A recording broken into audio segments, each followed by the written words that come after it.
Hello and welcome to ShibariJello. I'm your host Sage, and today we will be beating death itself. More specifically, we are playing Civilization 6, the Black Death scenario on the highest difficulty. This is a part of an ongoing series where I defeat every single scenario in Civilization 6 at the highest difficulty to prove how stupidly easy they actually are. And while the Black Death is the most unique scenario in the entire game, it does not give exception to it being incredibly fucking easy.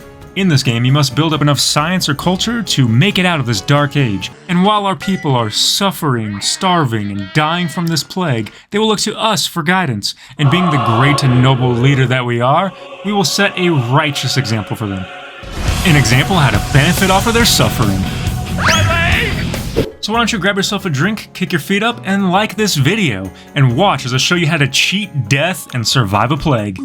Step 1, we have to select the correct leader to break this game. Now we could play as Philip VI, Edward III, or Louis IV, but we're going to pick Alfonso XI. And not just because 11's a bigger number, but because his special ability, Sword of Faith, is absolutely broken. Now it's incredibly surprising that Alfonso XI of Castile is the easiest one to beat this with, being that he is the only monarchy in all of Europe to die from the Black Plague. Well, that's alright, Alfonso. You took an L in 1350, but we'll get you a win today. Let's go. Oh no, the plague has been noticed in the harbors of the Mediterranean. Whatever will we do? Alright, so step 1. And I know I already said step 1 before, but this is like step 1 part 2. Step 1.2? Whatever. Anyway, we're going to take these swordsmen it gives us, and we're going to just delete them. Alright, that's going to save us some money, because we don't need them, we're not going to do anything, no one's going to attack us, and we're not going to attack anyone or pillage anyone, so it's unnecessary. Now, if you're playing this normally, that's what you want to do, is pillage and things like that, but, you know, we're breaking this game. We're not trying to play normally, we're better than that.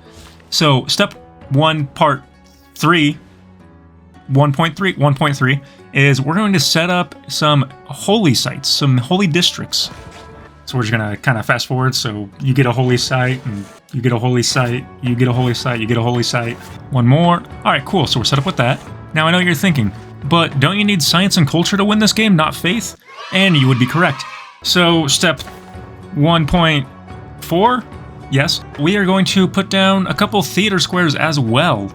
You know, build some culture. But before we can get any further with that, the man of the hour, too sweet to be sour, has arrived in Cartagena, and he's brought the bubonic plague with him. Now, I don't know if I said Cartagena correctly, so we're going to alleviate that problem and rename all of our cities. You know, a plague just arrived that's going to kill off 60% of our population, but this is way more important. And being that this was the first city with the plague, we must give it a name that fits, so it shall forever be known as Stanky. Because it's a little stanky. Then we have Leon, which will become Leon S. Kennedy. Seville will now be known as Nasty Boys. Toledo, which is now Toledo, Ohio. And if you've been there, you probably know that place already has the plague. Then you have Burgos, which will be Sick Sickly. And its sister city of Salamanca will be Thick Thickly. And on our last video, a regulation comment leaver said that I should name a city Australia next. So here you are, the city of Australia of Spain. Thankfully for us, marsupials cannot catch the plague, because they're already sick as hell.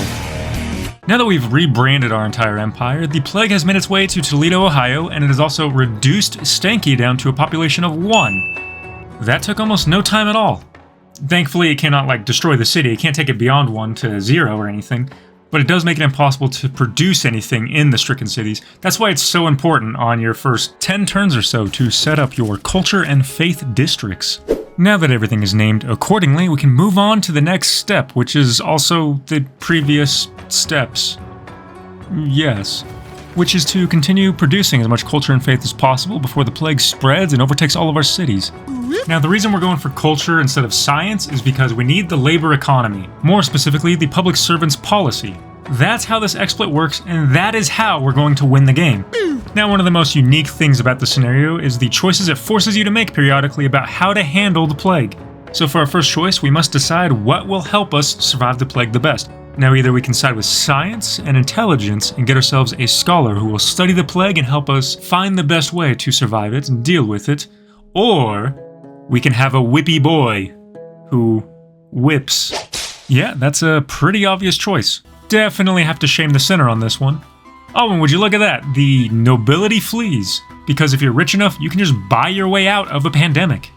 The plague has now overtaken half of our empire, we have no money left, and we're actually in faith debt. I don't know how that works, but it is what it is. We do have the pogrom policy though, which gives us +2 culture and +4 gold in all of our cities, so at least we can start making money again. And we'll also take the indenture policy, so that even when our peasants are sick and dying, they can still get to work. Now for our next choice, we can either practice contrition or embrace debauchery. Well, I don't really want to deal with God's loan sharks, so I think I'm going to pick contrition to get us out of faith debt, and we can't really build anything anyway because all of our cities are infected with the plague. Oh no, the plague's overtaken thickly. Is this God's judgment? The dead fill the cities and overwhelm the graveyards. Whatever will we do? Yes, it would seem that our efforts are useless.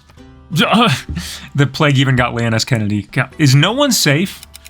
The plague has begun receding from Toledo, Ohio, leaving just one person to sit and think of why they decided to live in Toledo, Ohio. But even with the plague receding, it would seem that it is the end of the world. The death toll swells beyond all imagining. Faith in the church and the state alike are crumbling as despair sets in. Society cannot continue as it has. A break must come. Oh, and it will come. Hey, yo! So we can either renounce our faith and rely on our science and culture to get us through, or we can surrender to God. Yep, gotta go with Sky Daddy on this one. Unfortunately, that drops our culture so much so that instead of 6 turns to get the labor economy, it will now take 10. So we'll skip ahead a few turns. And just as it was looking like the plague had moved on enough for us to rebuild our populations, death has come back for a second wave. But the joke's on death, because I made sure there's no one left to kill. You see, normally you would want to regrow your population so you have more people to gain culture and science so you can actually beat the scenario. But we don't need those peasants for our plans. So it is turn 40 now, and we're cutting it kind of close. The game has just hit us with -30% growth, -3 production, -3 gold, and -3 faith in all of our cities. The plague has also managed to spread back to all of my cities, except for Stanky. Somehow it has rebuilt itself and has almost the same population it had when we started this. I guess you just can't keep a Stankonian down. But nearly all of our other cities are about to revolt against us, and that is something I cannot allow. Thankfully, we have gained the labor economy, and with it, we can enact public servants, which will give us a 50% discount when purchasing buildings and civilian units with gold. Now a question for you. How many of you watching this think that even though I put it on a massive discount, I still can't buy anything because I'm broke as shit? Show of hands? No! Are you wrong? Yeah. Of course you're wrong!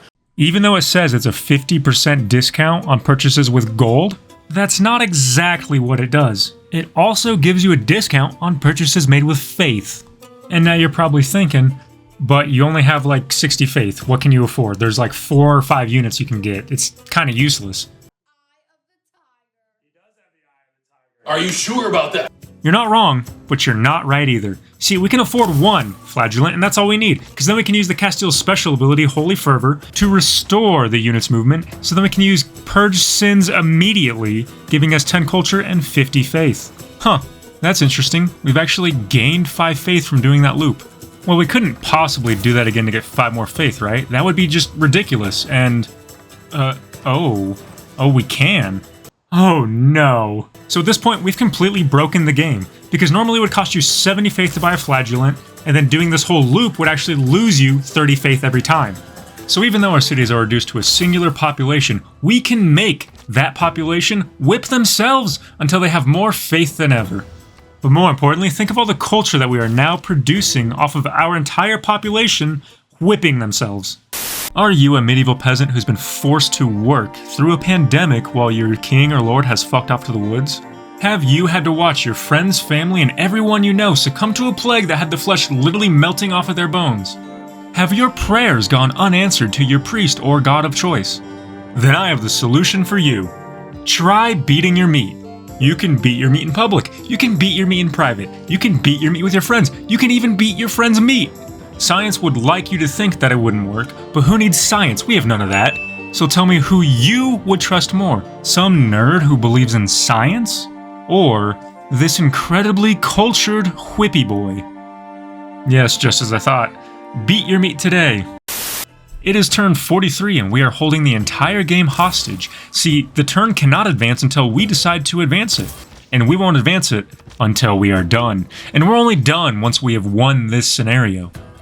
And that means if you do this on multiplayer, there is nothing your friends can do to stop you. I use the term friends loosely because after this, they're not going to be your friends for very long, because this will hold up the game for probably 40 minutes for you to go through and do this repeatedly over and over again until you eventually win.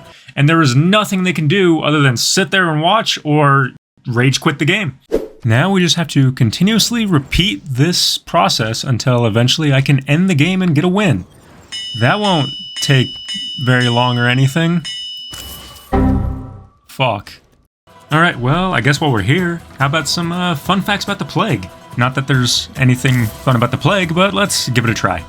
Did you know that the most likely way for the plague to originally arrive in Europe is believed to be by catapult? You see, it is widely believed that the plague came from Central Asia and was brought over by the Golden Horde, the Mongolians, when they attacked Kaffa. You see, at the siege of Kaffa, the Mongolians were infected with the bubonic plague, and rather than bury the bodies or burn them or anything, they launched them over the walls by catapult, which would make this one of the first and probably most effective uses of long-range biological warfare in the history of the world.